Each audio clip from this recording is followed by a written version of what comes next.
going for a run. It is 7:17. I'm gonna try to do 4 miles. I don't have a headlamp. I cannot find it. Caden is being put down to sleep right now. And I don't have a video done for today. It's one of those days where I've just been going 100 miles an hour.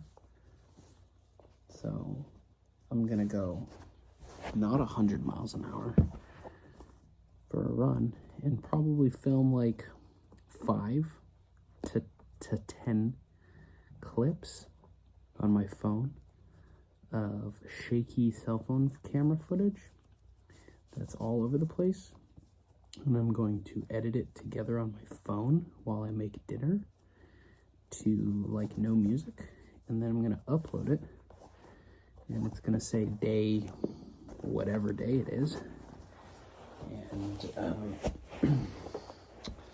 I'm gonna log that into the archive. And that's sort of an allegory for my life.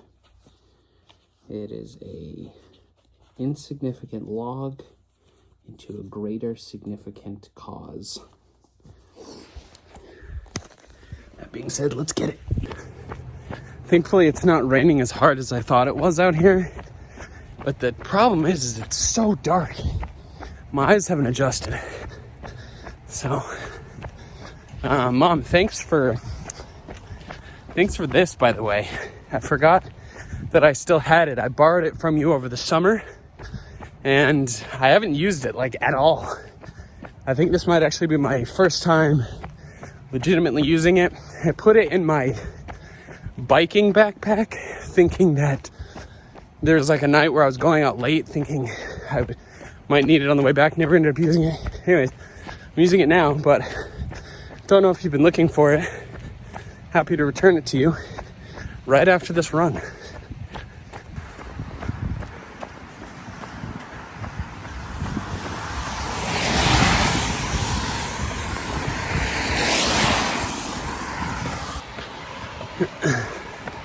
You have no idea how much I hate running in Manchester, like on the streets. The rail trail is not bad. Livingston Park is cool. You know, there's good places to run if from where I live, if you're willing to get in the car and drive. But if you're just looking to like step out your door and get a couple miles in, you know, something convenient, you're shit out of luck. It's really quite obnoxious. I've gotten better about it in terms of I have this little route that I take that's not so bad.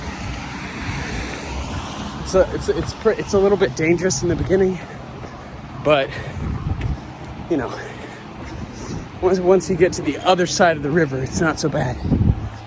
But it makes it very inconvenient. And check this out. So if you haven't seen this already, Brady Sullivan Tower does a Christmas tree. I could have sworn last year and the years previous they had that inversed, where the tree was lit and you know, the negative space is blacked out. Is that why? A, am I misremembering it? And B, why would they do that? Why wouldn't they make it a Christmas tree? Why isn't it an inverse Christmas tree? Answer to that. I gotta tie my shoe. Such a bummer. Tying your shoe is like basically might as well quit. There's something about it that just hurts your soul. And I do the double like crazy pull, triple knot stuff. I do all that nonsense. But somehow they just come undone. It's annoying. That's 2 miles. I just turned around. Now we're headed back. Every time I do any sort of like out and back, where I have to turn around halfway, I always think of that scene from Forrest Gump after he's been running for like weeks, you know.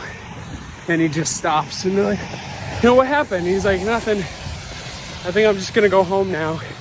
And just turns around and walks the other direction. That's how I feel. It's just like you have all this momentum going in one direction, and then you're like, okay, never mind, let's go back. I'm in a rich neighborhood. No, not really that rich, just old and rich. But expensive, for sure. Expensive, out of my price range. You know, what's weird is like, so many of these like North Nashua, North Manchester houses are like just old. They're left over from old rail and textile money. And it's kind of like reverse gentrification, if I'm using the word gentrification correctly, in terms of you're repurposing really nice neighborhoods and turning them into like multi-person housing and whatever. Ideally, you're turning it into cheaper real estate. Not necessarily that this has become cheap real estate, but some of like the really epic mansions are condos or retirement homes and things of that nature. So, because of how sort of temporary and short-sighted new housing construction is, especially when you're talking about mansions, I don't know if we'll ever see that in the future, at least not in the suburban United States. I don't think we'll ever see huge mansions like, you know, Calabasas will never become a condo empire, you know what I mean? So, I don't know. I mean, maybe, but probably not. They just don't build stuff out of like brick anymore, you know? That's it. That's the whole 4. Did I already say I'm trying out a Fitbit instead of an Apple Watch? I've had an Apple Watch for two-ish years. Year and a half, not quite 2 years. I just didn't use any functions on it other than the fitness tracker stuff. So I got really tired of having to charge it every day because the Fitbit lasts like 5 days. And also the weight. And frankly, the Fitbit had some new features that they've been advertising on the Whoop, which is, I looked into that, but that's very expensive. So I thought, well, let me meet halfway because it's only $99. I don't know how I feel about it yet, though. I like the device better, but I like Apple's fitness stuff better.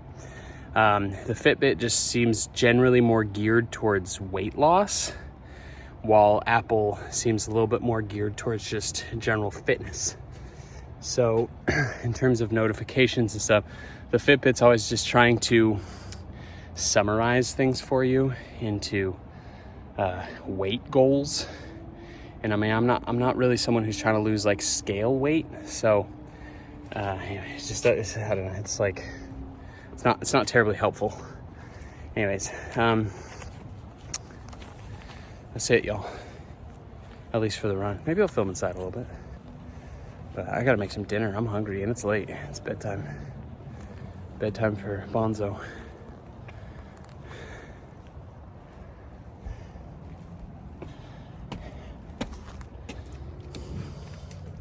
Oh, you want to see how sweaty my head is? Watch. Oh, yeah. Sweaty, steamy.